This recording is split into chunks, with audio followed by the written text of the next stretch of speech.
오늘 우리에게 주시는 하나님의 말씀은 디모데후서 3장 2절입니다. 사람들이 자기를 사랑하며 돈을 사랑하며 자랑하며 교만하며 비방하며 부모를 거역하며 감사하지 아니하며 거룩하지 아니하며. 아멘. 오늘은 세상적인 이익보다 하나님이 우선이다. 세상적인 이익보다 하나님이 우선이다 라는 제목으로 말씀을 증거하도록 하겠습니다. 부모들이 자녀들에게 이런 말을 하는 경우가 많습니다. 그걸 한다고 떡이 나와 밥이 나와 쓸데없는 짓 하지 말고 공부나 해. 이득이 되지 않고 돈이 되지 않는 일은 다 쓸데없는 짓이다 라는 거죠.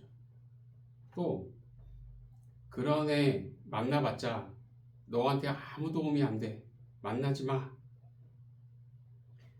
친구를 사귀는 것도 이득이 될 만한 친구를 만나라는 거예요. 그리고 그런 애 만나봤자 너한테 아무 도움이 안 돼. 만나지 마. 라는 것은 결혼 문제에도 나오는 말입니다. 결혼도 이득이 될 만한 사람하고 하라는 거예요. 공부도, 친구를 사귀는 것도, 결혼도 이득이 되느냐에 초점이 맞춰져 있다는 겁니다. 그런데 이렇게 이득을 따지는 것은 신앙과 관련해서도 마찬가지라는 거예요. 제가 군 훈련소에 입대했을 때 주일이 되면 종교 활동이라고 해서 개신교, 천주교, 불교 이 셋 중 원하는 종교 시설에 갈 수 있었습니다. 저는 당연히 이제 교회를 갔죠. 당시 각 종교마다 군인들에게 먹을 것을 주었어요. 그때 개신교, 천주교, 불교 모두 초코파이를 줬습니다. 저는 초코파이를 그렇게 좋아하지 않는 편이어서 그 입대 전에는 초코파이를 돈 주고 사 먹은 적이 없었어요. 누가 주면 먹는데 제 돈 주고 사 먹지는 않았습니다. 그런데 군대에 가니까 초코파이가 그렇게 맛있을 수가 없어요. 한 번은 예배를 마치고 초코파이 하나 받아서 부대로 복귀했는데 성당에서는 초코파이에 초콜릿을 하나 더 얹어 주었던 겁니다. 성당을 다녀온 친구가 초콜릿을 자랑하는데 화가 나더라고요. 사실 이건 반칙입니다. 그 상도덕에 문제가 있는 거예요. 교회하고 성당은 친척쯤 되는데 치사하게 초콜릿을 얹어주면 교회에서 초코파이 하나 받은 우리는 얼마나 큰 상처를 받겠습니까?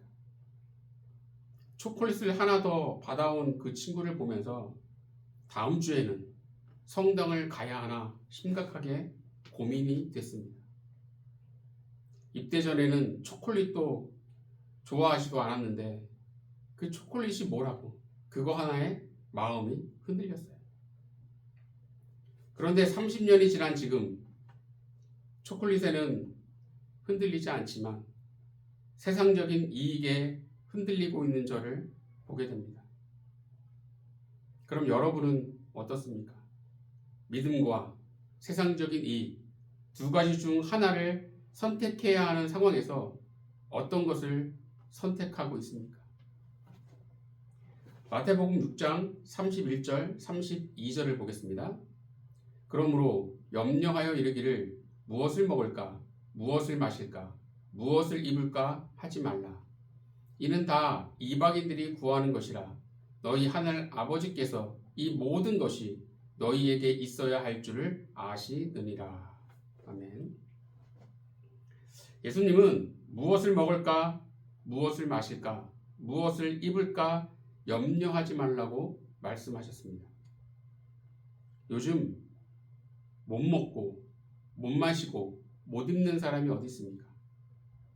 그런데 사람들이 중요하게 여기는 것은 무엇을 먹고 마시느냐, 어디서 먹고 마시느냐를 중요하게 여깁니다. 그리고 무엇을 입느냐 하는 것을 중요하게 생각합니다. 그러다 보니 하나님보다 세상적인 이익을 먼저 생각하는 거예요. 좀 더 좋은 곳에서 좋은 것을 먹고 좋은 것을 마시고 싶어서 좀 더 좋은 곳에서 좋은 옷을 사고 싶어서 세상적인 이익을 먼저 생각하는 겁니다. 그러나 예수님은 말씀하시길 하나님은 우리에게 무엇이 필요한지를 다 아시니까 세상적인 것을 우선으로 생각하지 말라는 것입니다. 만약 우리가 하나님이 먼저냐, 세상적인 이익이 먼저냐, 이 두 가지 사이에서 왔다 갔다 갈팡질팡한다면 이보다 더 부끄러운 것은 없습니다. 그래서 우리는 언제나 하나님이 우선이어야 합니다. 그렇다면 세상적인 이익보다 하나님이 우선인 삶을 살려면 어떻게 해야 할까요? 첫 번째로는 자신보다 하나님을 더 사랑해야 합니다. 작년 5월쯤 끔찍한 살인사건이 있었어요. 수능시험 만점으로 명문대 의대에 입학했던 그 대학생이 헤어지자고 말한 여자친구를 흉기로 찔러 살해했습니다. 그런데 이런 사건이 심심치 않게 일어납니다. 헤어지자고 말한 여자친구는 물론 그 가족까지 죽이는 사건이 뉴스에 여러 번 보도된 적이 있어요. 또 술만 먹으면 폭력을 행사하는 남편이 있는데 술이 깨고 나면 아내에게 잘못했다고 싹싹 비는 겁니다. 당신을 정말 사랑한다고, 술이 웬수라고, 다시는 그렇게 하지 않겠다고 합니다.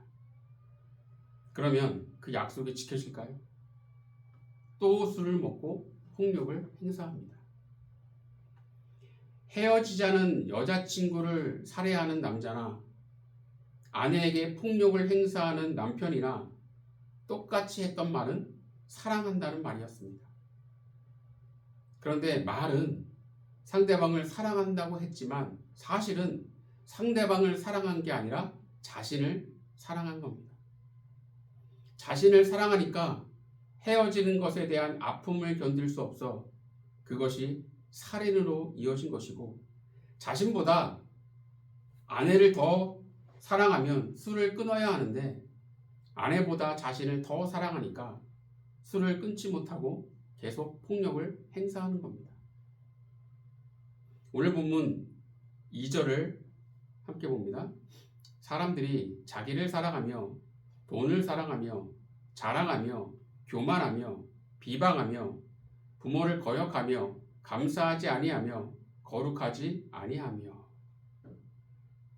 본문에 보면 돈을 사랑하고 자랑을 하고 교만하고 비방하고 부모에게 순종하지 않고 감사하지 않고 거룩하지 않다고 말씀하고 있습니다.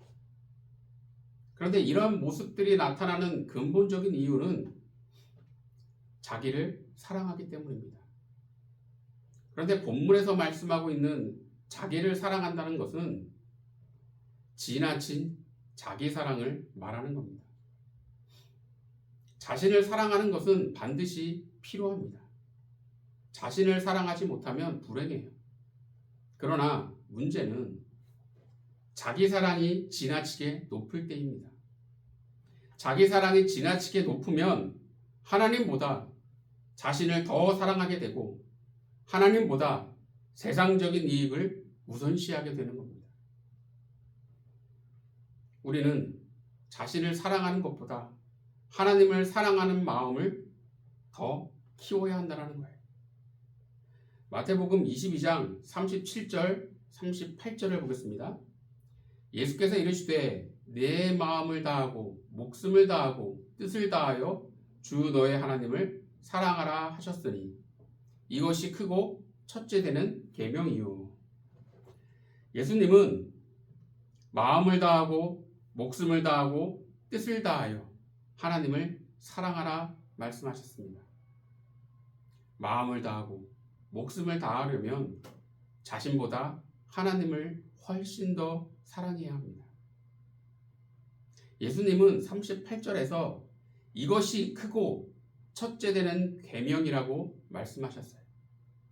즉 우리 삶에서 하나님을 사랑하는 것이 가장 커야 하고 그것이 첫 번째가 되어야 한다는 겁니다.